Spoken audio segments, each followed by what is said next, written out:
Alrighty. Hey gang, welcome back you guys. Happy Wednesday. Happy Wednesday. Welcome to Stove Chat. Stove Chat 19. How about that? That's incredible. How are you guys? Happy August as well.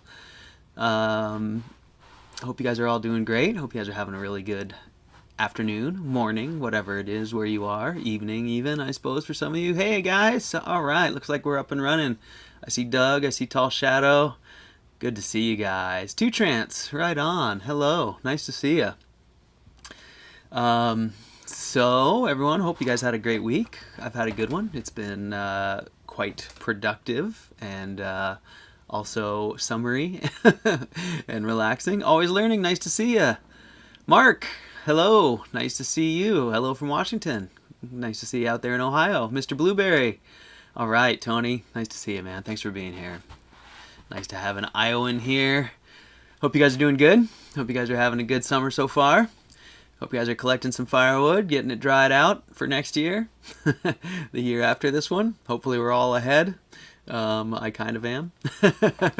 So hey you guys, got some great emails this week. Really appreciate it. Boy, it's so great communicating with all you guys and getting all your input.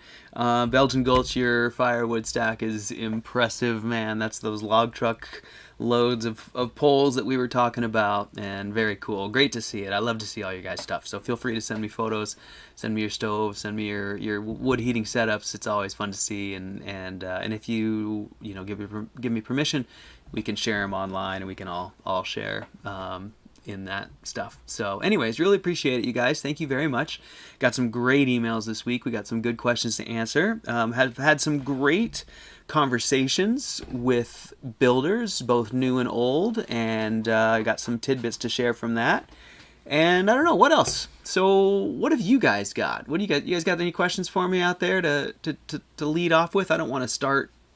Once I start with those emails, I usually get stuck there for a while. So why don't we open it up with some conversation? If anyone out there is waiting, if not, I will dive right in. But if anyone's got anything they were hoping to ask, if you're there specifically, hit me up. And while I'm at it, Belgian Gulch, glad you're here. While I'm at it, I'm going to answer Belgian Gulch's question that was not for Stove Chat. I'm going to answer it here in Stove Chat, my friend, and I won't give away the details that make it not for public consumption. But you ask a pretty good general question there as well. Hey, Rich, good to see you, man. Glad you're here. Can't wait to get an update from you. I wonder if you've been working. So Belgian Gulch asked me about a question. He's doing a kind of a specific door configuration of his own, but he's putting a door on a batch box, and he was wondering how I would recommend he insulate it. And Belgian Gulch, I just wanted to say that there's no necessity to insulate the door on a batch box at all. You can leave it uninsulated, and the stove will run just fine. Now, on my batch box, that one you see right there, the insulation kind of is the door. I use that CFB as kind of the form behind that aluminum tray, basically, that I make. That's the fascia of the door there. And so it is insulated, and there are some benefits to having insulation on the door. The door doesn't get so hot. You can touch it. It won't, burn your hands. Your handle stays cool. It probably helps a bit with performance, but I don't think it's really noticeable. And in all the other batch boxes, like Peter's original design, there's no insulation on the door. So to answer your question about how to insulate your door, and I know yours is a little bit of a different configuration. You don't need to. I wouldn't agonize over it. If you really wanted to, you could tack weld some little pins onto the back of that steel, and you could stick either ceramic wool or ceramic board onto those tack welded pins, and then just kind of fold them over. Augustus, nice to see you. Glad you're here. Thanks for the wonderful email. It was great to read that today. So yeah, Belgian Gulch, I hope you should respond to me, please, if you can. Let me know that I'm answering your question, because I was a little confused, as if you. I wasn't sure if you were asking me if I said you should insulate it, or if you're asking me if you should insulate it, or if you were asking me like about some specific scheme, like maybe doing something special because of your air inlet or whatever. But I don't think you need to worry too much about it, is kind of what I'm trying to say. And yeah, Tall Shadow, the steel I think will shed heat fast enough to not need insulation. I mean, like I said, Peter's original batch box doors have usually a big window right there. They radiate a bunch of heat. That steel will radiate pretty darn well. I don't think as well as the glass, but actually Peter thinks the opposite, so you can take your pick which one you want. But to be honest with you, I don't think it really matters. A lot of times we use big steel plugs right there. It won't really affect performance because we're actually trying. We don't want to combust that end of the fuel. I mean, if anything, leaving that open kind of maybe almost sort of helps. I don't know.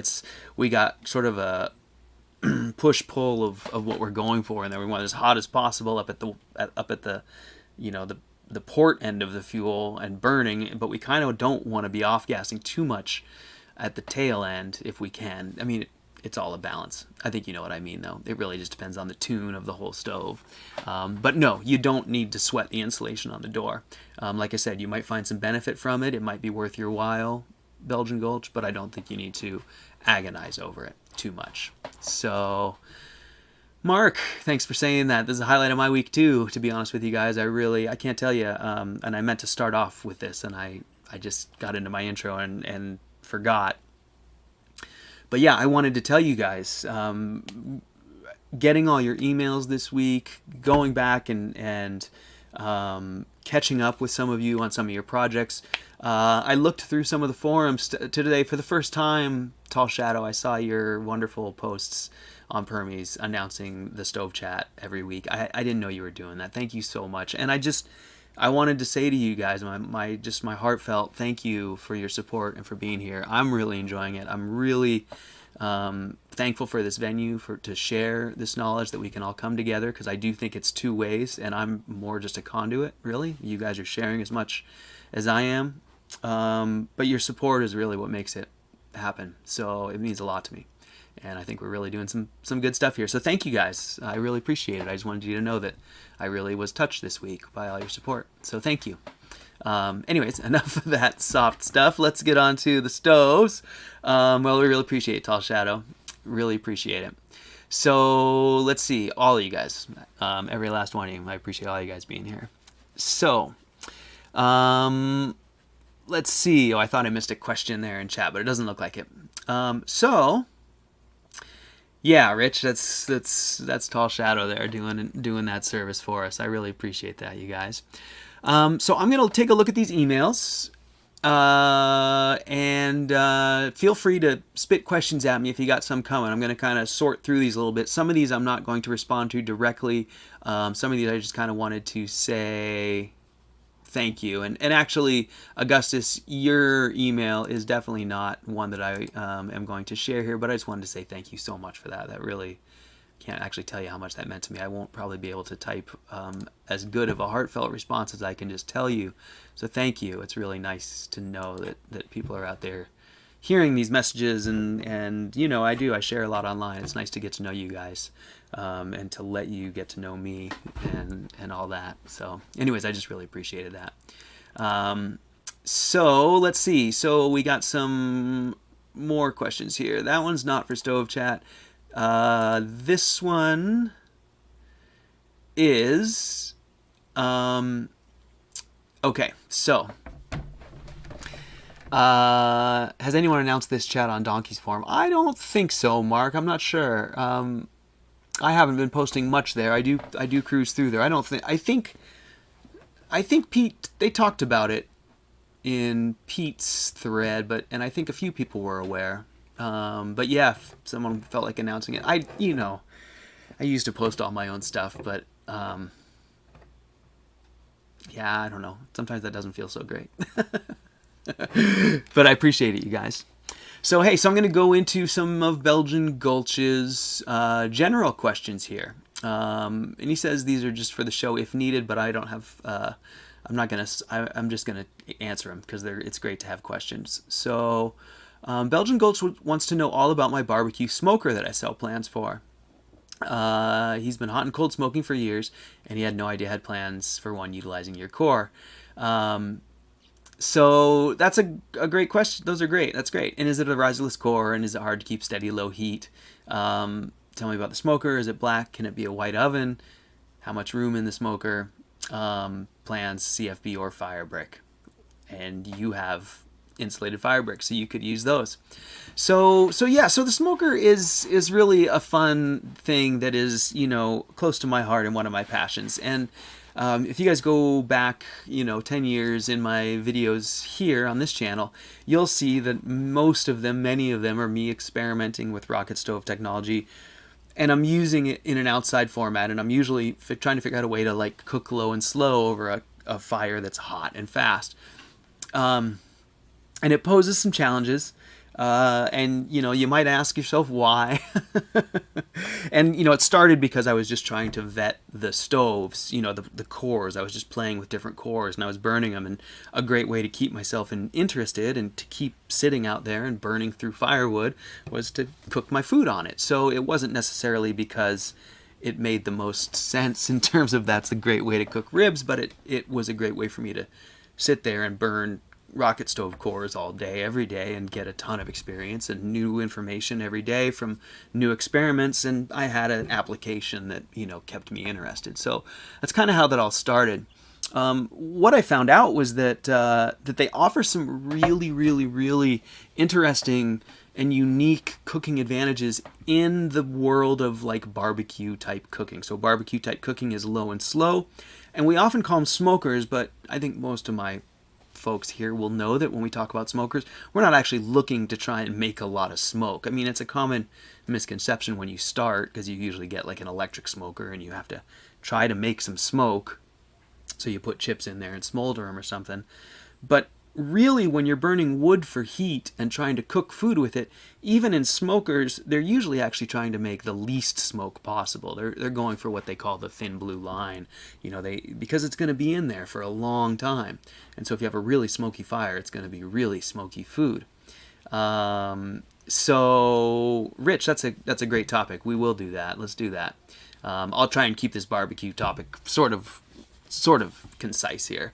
So at any rate, rocket stoves do a great job of giving you that thin blue line, and you can make it so that they only give you that thin blue line. In other words, they don't have much smoke at all. So you can generate heat from combustion, and you can get sort of a lot less smoke than you might otherwise get over a given period of time. That isn't to say you get none. You can still get as much as you need, because you can still always augment it with little bits of wood in the areas that aren't clean combustion, like in the oven cooking chamber, if you need to. I haven't found that necessary, but if you need to, you can. So I think we can come back to the barbecue Belgian Gulch, as I'll circle back around to it. But really, the gist of it is that these cores, if you can make it so that the cooking chamber has the thermal mass to stabilize the temperatures, then you can use these cores really effectively to burn a very small amount of wood over a long period of time with a small controlled amount of smoke delivery in a really stable cooking chamber. So by having all that brick, you get it up to 250, 300 degrees, it just hangs there. You've gotten it there by having a really hot fire. Now you've got a coal bed and a hot core. Now you can kind of just lay in very small pieces, 2 at a time, 1 at a time, whatever it takes. And you can take breaks because the chamber will hold it. So you can kind of let it go almost all the way out, let it sit for half an hour, come back to it and revisit it and give it a little more smoke, a little more heat. It's really, really, really a highly functional, stick-burning, highly controllable barbecue. And it's a deep topic. We can come back around.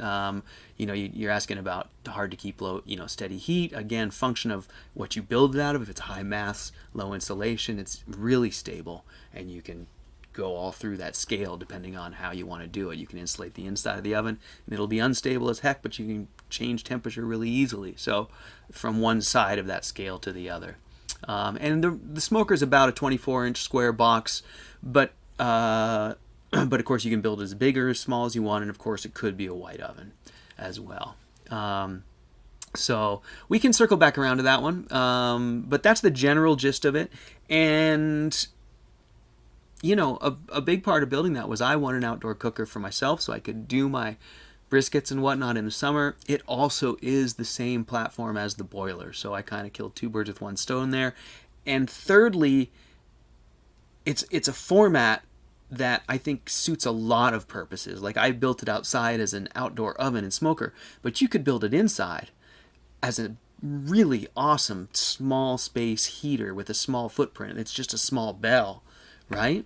On a small footprint stove. So it's a really good small space heater. It could still have a cooking chamber in there. It could be a black oven or a white oven. But I labeled that one the barbecue smoker. I could have labeled it a million things. We could put a different hat on it and put it in a lot of different rooms. But I wanted to showcase one unit that does the barbecue thing, because I use mine so much to do the barbecue thing. But in the interest of total clarity, it isn't really any, the tiny cook stove is a barbecue, and the full masonry cook stove is a barbecue, and the boiler is a barbecue if you take the boiler out. So they're all barbecues as far as I'm concerned. I just have to give them different names. I just gave away my secret. So I hope that makes sense, but that's the gist of it. So Augusta says, is there any way to get a white oven up to pizza cooking temps, or will they always be slow cookers? Yeah, Augustus, it's a great question. I am going to say that I'd like to think it's possible, but it's kind of like we talked about, I think, last week. I don't know if it's worth chasing your tail to that degree. I think if what you really want is pizza oven temps, and you really want a white oven, then there's probably better ways to achieve it. I think it might be possible, but I think it would be really difficult, because it's going to be really hard to get that much heat on the top, but not on the bottom. I mean, you could bring the riser, in a downdraft, shooting down at the top, and I don't know. It's going to get complicated. And I do think that in a white oven, you're just always going to be, really limited in maximum temperature, let's say, because it's a big insulator. It's just a big insulated bubble, right? So it's difficult without air moving in there too. A convection type oven, it's really hard. So I think white ovens, and that's something I do try and express to people when they talk about white ovens or black ovens. I always say, well, my preference is a black oven and using small ceramic cooking chambers as my white oven. If I want to make bread, I'll make. You guys have probably all seen sourdough when you cook it at home in a pot or a covered vessel. It's a method of baking sourdough. If you do that in a small ceramic covered vessel inside your black oven, you essentially are just making a right-sized white oven for every meal. And yeah, you have to wash them off. But it's I feel like you have a better chance of that working than trying to just build a white oven and hope that, because if it's too big, it's just you've got a ton of air in there that's insulating your food from the heat, and it becomes difficult. Now, that isn't to say that white ovens aren't a great idea if you have like say you want to build a bread oven as a white oven. In that case, you can tune the stove so that bread oven just kind of rides at bread temperature all the time, and it is what it is. That's a really great and easy way to build white ovens, and I think it's the best application. But I do feel the black ovens are a little more versatile because you do have access to a broader range of temperatures. So hopefully that helps. So Pablo says, I have a slippery gray mud close to you. Is this just another kind of clay? Yeah, Pablo, almost for sure. It is possible that it could be like a volcanic ash, sand, silt, as opposed to clay. Sometimes those are that same color, but almost for sure if it's slippery and clayey and slimy, it's clay. Clay comes in, as you guys know, a million colors, and from greens to grays to reds to browns and everything in between. So the best thing to do is just to test it. Just make a little ball, set it in a dry spot in the sun, and see what happens when it dries out. You should be able to tell pretty quickly if it's got a good clay content just when you're trying to make the ball. If it's clay, it'll stick together. It's the only, if it's anything else, you won't be able to make a ball. So there's that. So Rich, I'd like to get to your topic. You'd like to chat about different fuel wood and preparing for the season. I think it's a great time of the year to talk about that. Let me catch up with Doug down here, and then let's circle back around. All you guys think about that fuel wood topic for a sec. So Doug says, I recently built a J-tube out of 1-inch ceramic fiber for the first time, and I was a little surprised at how hot the outside got. Is that normal, or is my CFB substandard? No, Doug, I think that's normal. I don't know if you built them to my plans. If you built it to my plans, then you should have had 2 inches of ceramic fiber at every area, with the exception of the firebox, which would have been a fire brick split and then 1 inch of ceramic fiber. So, I kind of consider that 2 inches. I'm going to contradict myself here. Most of my plans have 2 inches of fiber everywhere within the core. There's a few exceptions to that in cores that I was trying to reduce size and where they didn't have anything, any real reason to have more insulation right there. But Doug, if you have 2 inches, it's going to get hot on the outsides. And how hot it gets is just a function of how long you run it. Eventually it's going to get really hot. I mean, really hot. But the idea is that if you got enough insulation there, it won't transfer that heat very quickly. So hopefully that helps. Hopefully, like I said, if it's just 1 inch, yeah, it's going to get hot pretty quick. If it's 2 inches, even that will get hot over time. So Rich, let's talk a little bit about different fuel wood and preparing for the season. So, the topic of wood species is one that obviously, you can't really have in any sort of blanket weight across the country because it's going to change place to place. But we can compare sort of types of woods. And, Rich says, I just scored a bunch of red oak slab wood from the local Amish sawmill. I've used it in the past and has become my favorite. I use it for kindling in main burns.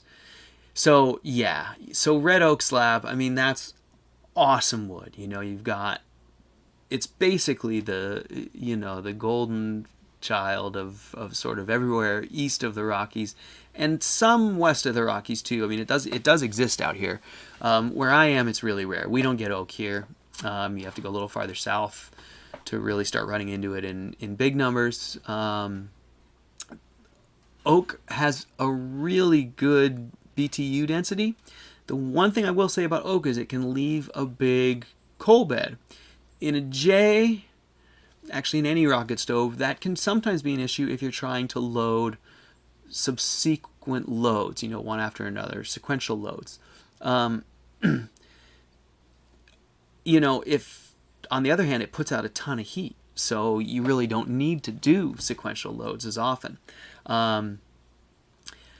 I think that with oak and any hardwood that's really dense like that, seasoning is really important. It always is, but especially in rocket stoves. Rocket stoves really don't do well with fuel that has a high moisture content at all. And oak can really hold that moisture within. So I think it's important to make sure it's as seasoned as possible. Of course, if it's slab wood from an Amish sawmill, there's a pretty good chance it's already seasoned, I'm guessing. So yeah, Rich, that's you're really fortunate. $10 a bundle, that's amazing. Oak, I would say, is pretty much premium. One thing nice about these stoves is you can get away with burning less dense fuel because the nature of a rocket stove is to burn at full tilt all the time. It's okay to burn, woods that don't have quite as much fuel density at just full tilt. So for me, and we've talked about this a bit, alder's a great fuel for the West Coast. It's not very popular for box stove burners, but for the rocket stoves, it works great. Seasoning, I think you guys know, definitely you want to dry it out. And if you can, 2 or 3 seasons of drying is best, but we don't always all have that luxury. So Rich says, my question becomes, how much will I need if I burn 8 to 10 hours per day for 6 months? It's a good question, Rich, and I don't know. I can't remember, is your J a 6-inch or an 8-inch? One's twice as big as the other. So, I suspect if you're burning all day, that you're probably going, it's an 8-inch. A lot, I would say. I would say a significant amount, probably just totally off the top, just a feeling. 5 cords, 4 or 5 cords, if you're burning that much, 8 or 10 hours per day. Now that's like if you're just jamming fuel in it. Now if you say you're burning 8 or 10 hours per day, but it's really only like 4 burns, you know, and some days it will be. I know you. There's no way to say how long it's going to be or how much it's going to be. But yeah, probably quite a bit. Probably quite a bit. These, you know, they can eat some fuel when they're going full tilt. So let's see. I'm going to circle back around to the emails a little bit. I've got a lot that I wanted to catch up with here. Doug, your email was great as well. Thank you very much, my friend. I've been trying to keep track of these. I had seen Michaela's videos before, and I really appreciate actually just anyone sends me those. I know that you get it. So thank you very much, man. That meant a lot to me. It really does. It means tons to me. I often feel like I share a lot here, but you know, it always comes back to me just by having all your guys' support. So thank you. So Augustus says, did I ever end up finishing and using the sauna? You know, it's a great question. Yes and no. I didn't finish it in... I finished it like I finish everything. That's not exactly true. Some things I finish really well. It is an enclosed but uninsulated shower stall is basically all it is. And that's really what it started out as, and really what my intention was. You know, I needed a place to build that core to, as an example. So I built it there as a sauna core. It's still there. I have burned it a few times, and I have had a nice sauna in there.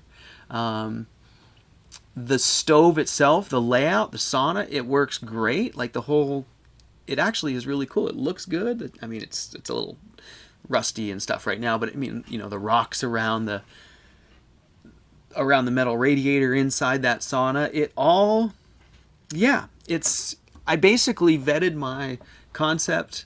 I've used it as much as I probably will, and I'm not interested in spending a ton of money and a ton of work to build a real highly insulated box to go sit in and be hot in. I like saunas. But in the middle of winter, this is a little tiny, highly insulated box that I keep really warm. You know, I'll have that thing going, and I'll have it like 85 or 90 in here, and I'll be like, why am I going to go start a fire outside in that other little box? So, frankly, it's just a conservation of resources, to be honest, is why I haven't really pursued it much. But it is there. It is vetted. The design is good. And I do think, actually, if you want a sauna, that you could build that one, and it'd be great. You just need to build a better insulated box around it. But I'm not a home builder, so I don't build a very good sauna box, but I build a great sauna stove that fits into your sauna. So, there's a way to add steam. Yeah, absolutely. So all it is, Augustus, is it's J. Just picture a regular J rocket stove with a barrel over it, and just picture that you captured half that barrel in the wall, so that the feed of your J is outside, and half the barrel is exposed on your interior wall. So you got the top of the barrel and the half of the barrel, and you can put rocks on top of the barrel, and you can splash your water there. I have a shower head right there, so I spray water on the barrel. My barrel is a square radiator, but nonetheless, it works the same. So you can spray water all over it. You make a ton of steam. It blasts heat into the room. That whole wall that it's encased in is highly insulated. You just seal all around it with ceramic wool, and then use metal roofing for the wall siding. And in that way, you can have a really hot sort of wall radiator. You can build rocks around it, build rocks on top of it. You can build a tray. And then Augusta says, do you have a good source for metal enclosures like the one being used as a radiator? Well, all you need is a metal box that has 5 sides, right? So 1 open bottom and then 5 sides. I actually built mine. I cut it myself, and my friend TIG welded it together for me. Pretty labor intensive. I don't think it's worth it, to be honest with you. I think that a barrel's not a bad way to go. But really, any metal box that you can seal, and remember that you're only going to use the front half of it. So I think in this case it'd be possible to like take the paint off a filing cabinet, you know, and seal up, take out all the drawers and seal up that backside with ceramic fiber, because the back's going to be sealed up anyways. You only really need, you know, kind of that inside half of the box. There's a few different ways you could go about it. I think a drum is probably the easiest. I get that it's not that pretty.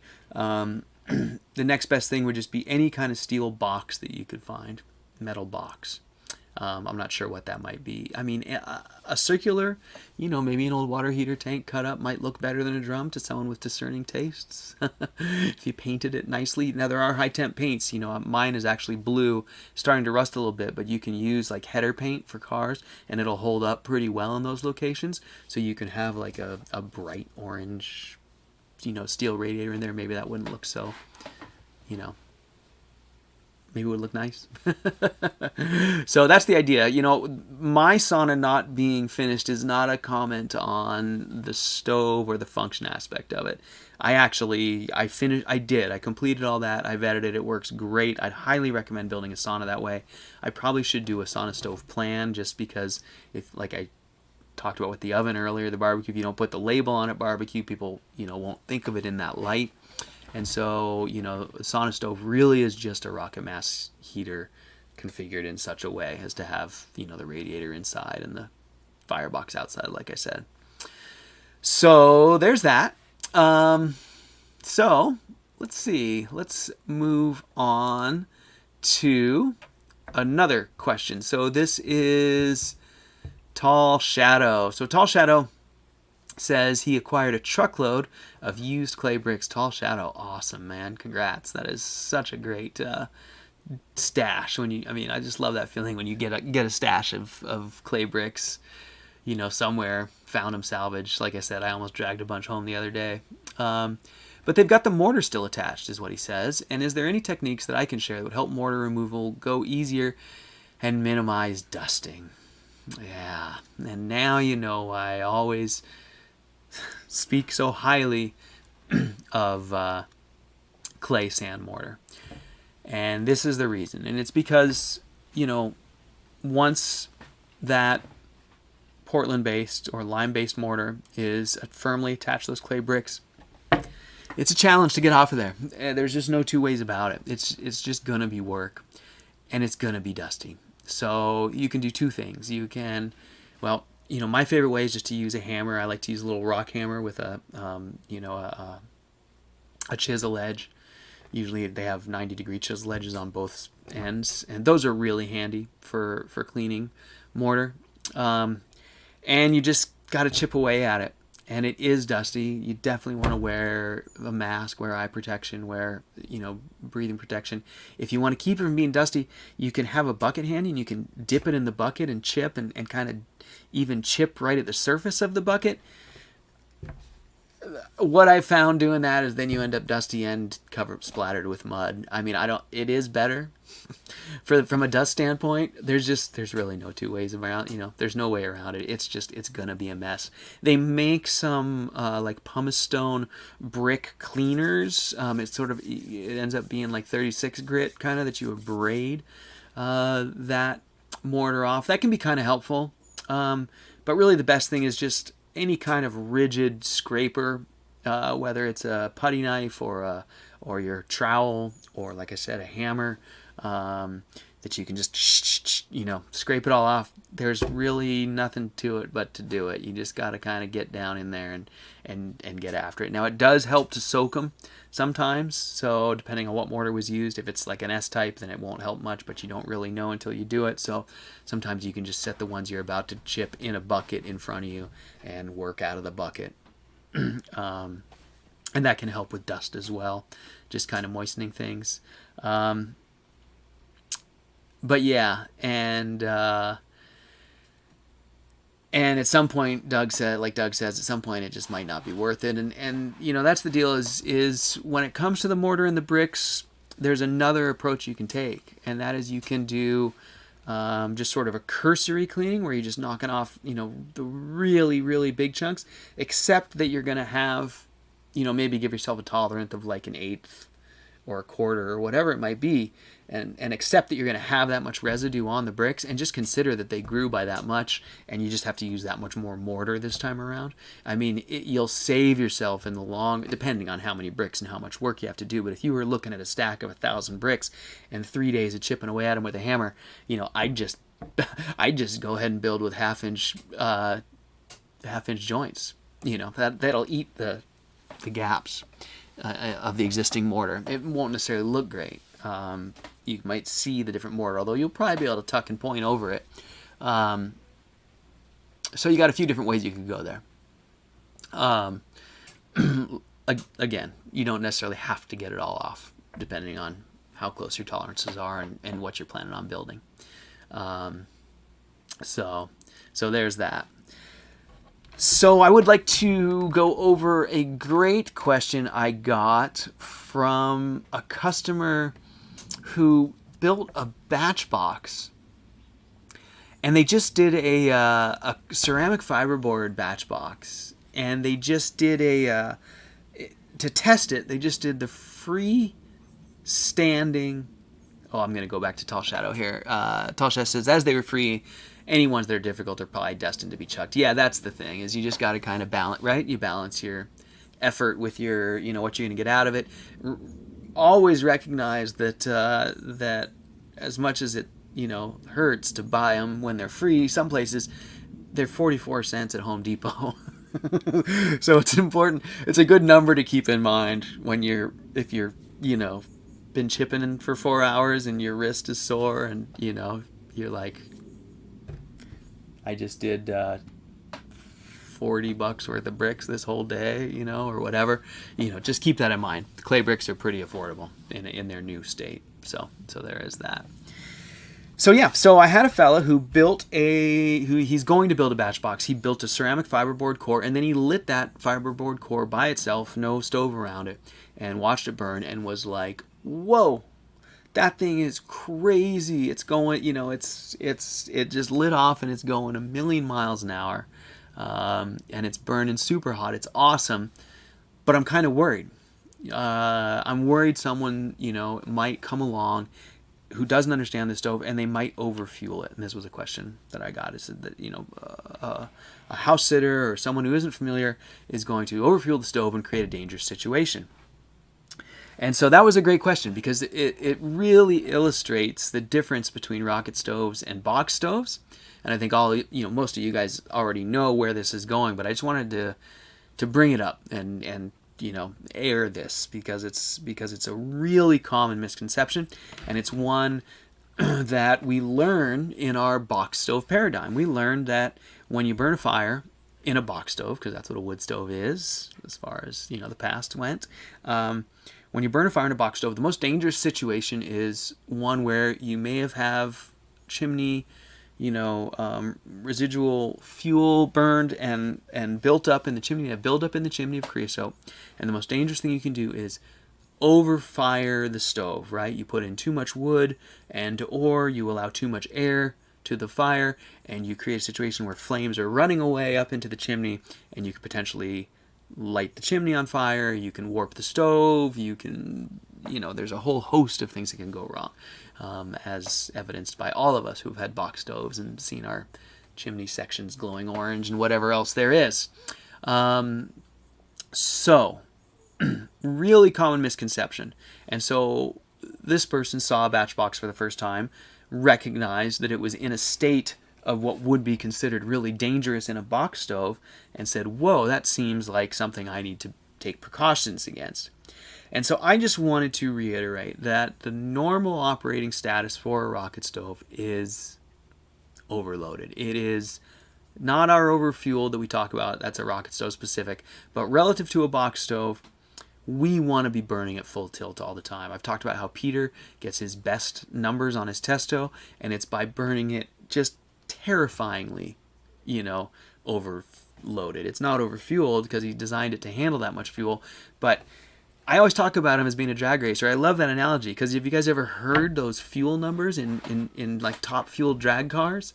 The biggest challenge they have, they have a whole host of challenges, but one of the biggest challenges they have is how to get that much fuel from the fuel tank into the cylinders in that short a time. I mean, I'm going to just spit a stupid number out. I don't remember what the real numbers are. But, you know, they can do something like 20 gallons a second or something. I don't know what it really is.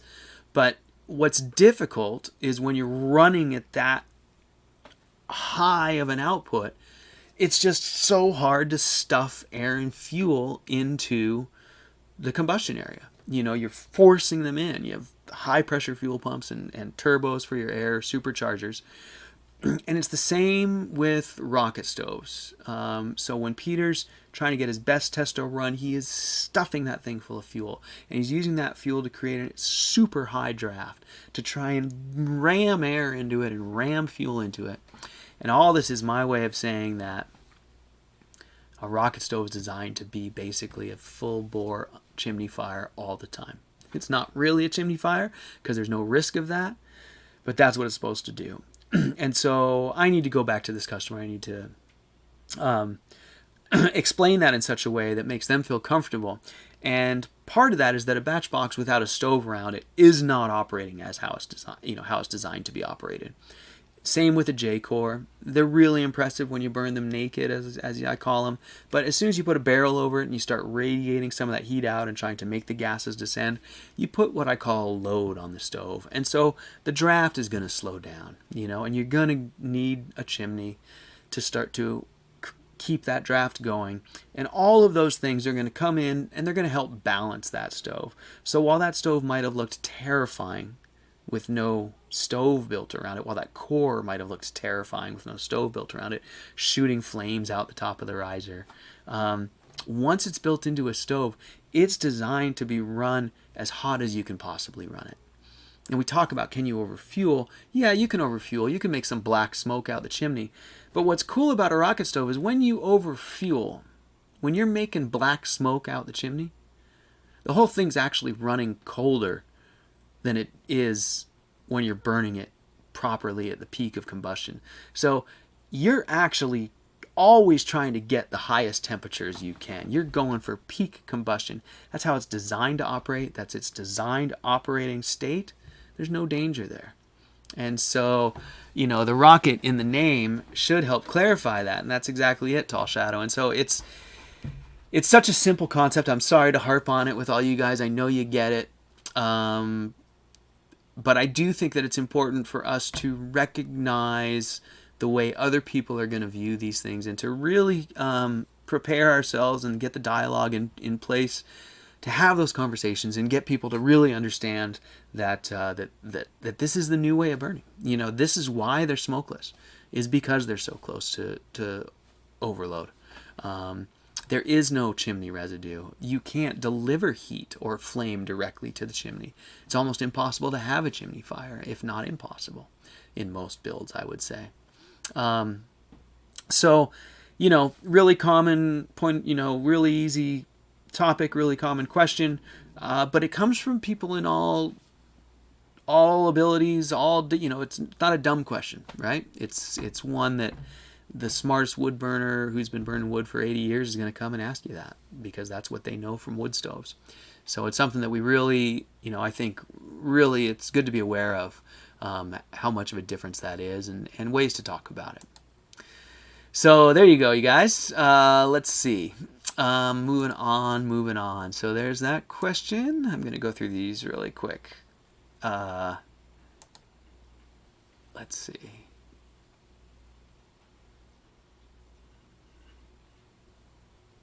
Doug, really interested to hear about your pizza and bread oven. That sounds really cool. So Belgian Gulch, if you're still here, if you'd like to circle back around to the barbecue, if you have specific questions, I'd love to answer any of those for you. Or if there's any question about your door. And I think that pretty much gets us through all of them. So one more thing. Do we have time here? Yeah, we got a few minutes here. Let's go. Let's do a quick look, you guys. I said last week that I really wanted to share... a question about firewood. Great, Rich. Great. So Rich asks, what about burning bark? yeah, let's ask the gang. What do you guys think? Who out there has any input on bark burning? I'll definitely tell you what I think. Um, but I'd like to hear if anyone has any other input. So, I am burning again, Rich. It's really gonna be like what species, right? Like it, because they're all different. The alder bark that I have is almost non-existent. It's not birch bark, but it's papery thin. It's not like paper, but it's thin. Um, but you just brought up exactly where I was going, Rich. Rich says lots of ash. And Tall Shadow says the same thing. Had bark produce a lot of ash typically. Belgian Gulch says, I do burn with Doug fir bark. And awesome, you guys. That's great, great feedback. So I was just going to say the same things. I was going to say fir bark, as you guys know, fir bark is, it has those deep ridges. And so the bark itself is like chunks, right? Like you actually get like these big chunks of bark. They can be pretty effective, almost like a lump coal type of burn. It it creates a ton of ash. All the barks do, and I agree. Doug says the same thing. Doug says, I think bark creates more ash. Not as good as wood, but it burns. And so, yeah, I think that's my take on it too. And I'll tell you, when I first started collecting wood for my rocket stoves, I was really enthusiastic about the fact that we can burn subpar fuel in these things, and I was excited I could make use of all of these sticks and scraps, and potentially I wouldn't use as much wood because I was burning all this stuff that kind of wasn't fuel for my box stove. Um, Tall Shadow says fir bark when burned actually expands and gets very fluffy, and it does. It grows bigger and it kind of tends to take up a bunch of volume in the stove. You can burn with it pretty darn well, with fir bark in particular, and some other barks as well. My maple bark actually seems to burn pretty well, but it leaves a lot of ash, like we're talking about. But what I found, I would have my wood shed and I'd process all my wood, and where you process your wood, you end up with a ton of bark, a ton of little chunks and splits and chips. So over the years, I've done various methods. I'm sure we all have. I've had my chunk bin where there's bark and chips and chunks, and I'll use it kind of for kindling, and then use it on the end of a day or what, just try and burn through it. Sometimes you use it at the beginning of a season, at the end of a season. I think now that it really all depends on your balance, your between like your frugality and your workload and your, there's so many places along that spectrum where you can find value. Whether it's I find value in collecting all this bark, and I get maybe a day's worth of wood out of it over the course of a year, and it's worth it to me. Or, lately I've honestly been going the other way where I'm kind of high grading and I'm kind of going, I've got enough of the good wood. I don't necessarily need to use that stuff. Kind of kick it over there into a pile where it's dry and I can use it, but I sort of end up using it for outside entertainment type stuff and kind of just getting rid of it, the bark and the chunks. Burning it in the firebox, sometimes it just means you don't have as good of a fire as you wanted to because the chunk's oddball. I don't know. So like I said, you can go both ways. And I think it really depends on where you're at with wood, how needy you are, how much you feel like working to get more, how much you have, all those things. So let me go back up and catch up with you guys. Augustus says, I've seen some people online that were dangerously ignorant of some basic properties of fire that were starting builds. Is there some basic background you recommend before people start a build? Yeah, Augustus. I bet it was some of the people here that helped set them straight on the forums. I bet it was. And we've got some great folks here who do a really good job. And as Belgian Gulch says, you can't fix stupid, but you can try. And it's a great statement. And Belgian Gulch, I don't fault you for stating it, but I'm always going to try and see, we're not stupid, right? It's just we all have different experience in different things, and boy, there's a whole lot of people, and I guess as I get older, it becomes more apparent, that so many young people are raised kind of without any exposure to any of the things that that I always felt like are basic life skills. But if you grow up in the city in an apartment, you might not know anything about burning wood, or so I could go on and on. But you guys, you know what I mean. So it's hard to educate those folks. There is so much to learn. Burning wood for heat is inherently dangerous. Augustus, your question is there some basic background? I think the old advice is the best, and it's as a matter of fact, I don't see it as often anymore. But it used to be sort of the default first thing you'd say to anyone who kind of came across rocket stoves is you'd say, build one out of brick outside. Just go stack one up and light it on fire. And you'd tell people to do that first. And now we tend to get, I think, a little bit hung up in, some of the details that I tend to put weight on, like CFB and insulation. And so I might be a little bit at fault for that. For people who don't have any experience, I think the best thing we can do is to encourage them to gain that experience in any way they can, even if it's subpar. Hopefully it's not unsafe. We don't want them to gain that experience like in their home. But what we'd like them to do is stop typing questions on the internet. I mean, that's one of the biggest things that frustrated me years ago, is people would say, like, I don't know, is the cob going to feel like glue when I start mixing it? And I just wanted to say, go mix it and come back and ask me that, because if you just had the experience of 5 minutes of experience with it, you would have the answer to that question. And it isn't something that I can even answer. You won't know the answer until you're experiencing it. And so I feel like the safety, people's ignorance of fire, inexperience, all of those things are the same thing. And all we need to do is to get them over the hump of being scared of it being something complicated, over the hump of it being scared of something that they should be cautious of, and get them right into get outside on a bare dirt lot, clear away all the fire hazards, have a shovel and a bucket of water handy, stack up your red bricks dry, go spend $40 at Home Depot or whatever it is, you need to spend. Stack up some red bricks dry, don't worry about insulation, make yourself a tiny little J-tube and cook a hot dog over it, Just start there. Just start having some fires. Because what they're going to find out is that, those leaks that I didn't seal it up, those are making a difference. And I burned my hand. And, they're just going to start to learn. And so, Augustus, I don't know that there's much else we can do other than be encouraging, practice and preach safe methods and practices as best we can, encourage caution, but at the same time, you gotta burn to learn. Or something. I really like that. I just made that up. Anyways, I don't know what else to say.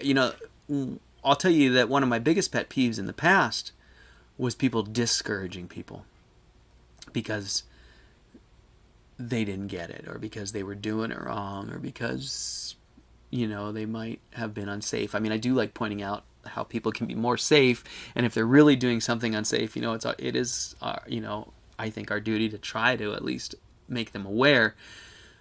Definitely don't encourage them, but at the same time, I definitely think it's important to encourage people that it is something that is doable and that they can handle, and that experience is what it takes.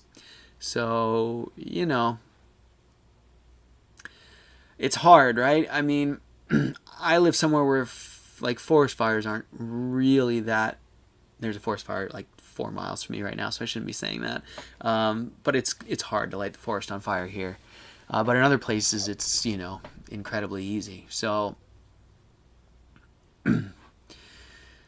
yeah, there's a whole lot of sides to it, I suppose. So I don't know. I don't know if that helped, Augustus. But if you guys have any ideas, I'm all ears. I mean, at this point, my personality is one of sort of encouraging and trying to show people how to do it and a way to do it, and to really sort of try and take the mystery out of it and take the difficulty out of it, and make it seem doable, right? I mean, it is doable. So let people realize that they can do it. And so I don't know what we can do other than just be there to share the best knowledge we can. Be honest and truthful, and if they're doing something dangerous, tell them and say this is the right choice, and you can't stop them. So I don't know. I guess that's my answer to that. So I wanted to share just a quick couple photos here. Tall Shadow, we were all newbies at one time, right? And I remember being a newbie, and I remember going on forums, and basically the loud voices on the forums at those times, this is a long time ago, 10 years ago, more even, the loud voices on the forums on those times were really kind of crotchety and really sort of, made it clear that it was their job to keep all of you dumb peons out of trouble and make it seem really difficult and really dangerous. And my path, my journey ever since then has really been the opposite, to try and make it as accessible as possible.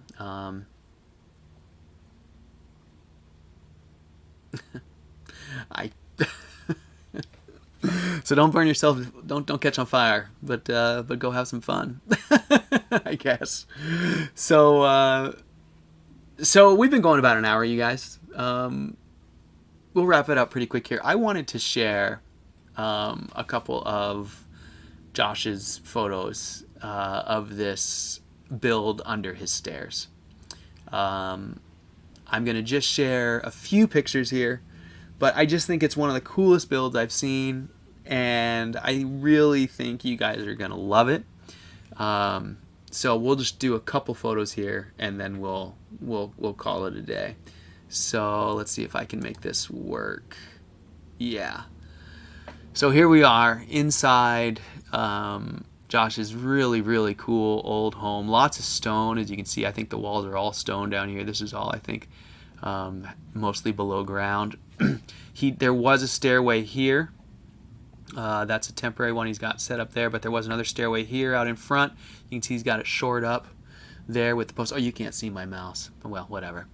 You can see he's got it shored up there at the post, and you can see that pad that he's poured there, getting ready to land the stove. So here's the beginning of it. Now what he's going to do is, this is going to be there's a batch box inside this bell, and this bell is going to be the staircase. So that you're going to actually walk kind of from back where that ladder is and step onto the bell, and then walk up the heater like it's the stairs, right? It is the stairs. So I'm not sure how far I'll see it, but there's a platform for the core. So it's a hollow bell with an elevated core, and then you can see some different exhaust elements there involved there. So the big opening to the left, it will be bricked over. It's just a clean out, but he's building it very wisely so that he can open that brick section up later on to get into the bottom of the bell and clean it out. So really good practice. If you're building a large scale stove, something that is going to be difficult to take the top off or something like that, always give yourself access to the bottom. It doesn't need to be easy access. Like I said, he's not going to put a metal door there. He's just going to brick right over it. But as you can see, the bricks just won't be interlocked with the other bricks, so you'll be able to get in and out of there. So yeah, an RMS, rocket mass staircase. Exactly. So I think that might be all the pictures for now, because he's just getting started. There's one more here of what it looked like before he tore it out. So there you can see he tore out a wall, it looks like, there. Yeah. So that's what we're dealing with there. So very, very, there it was before even that. So what an ambitious project. Josh, really, really, really, really looking forward to seeing that. Thank you so much for sharing the photos, and can't wait to to see more of that as it comes together. I bet he's probably digging away at it right now. He's been working his butt off on that thing.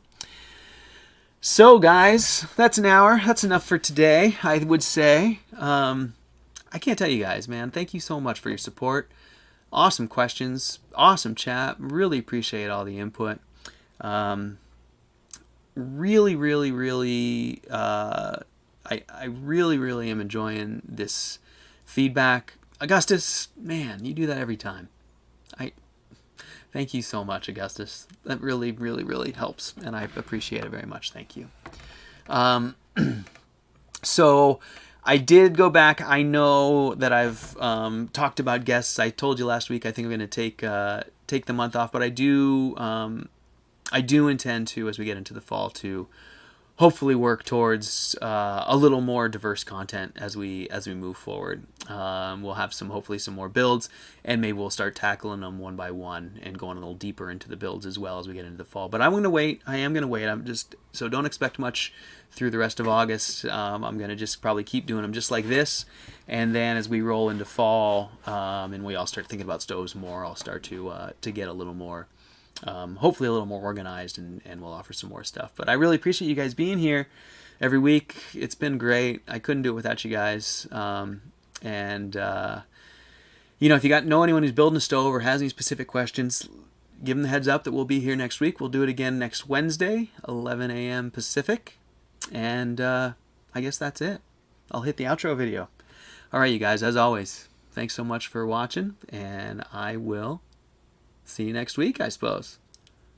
All right, you guys. See you later. Thank you, guys.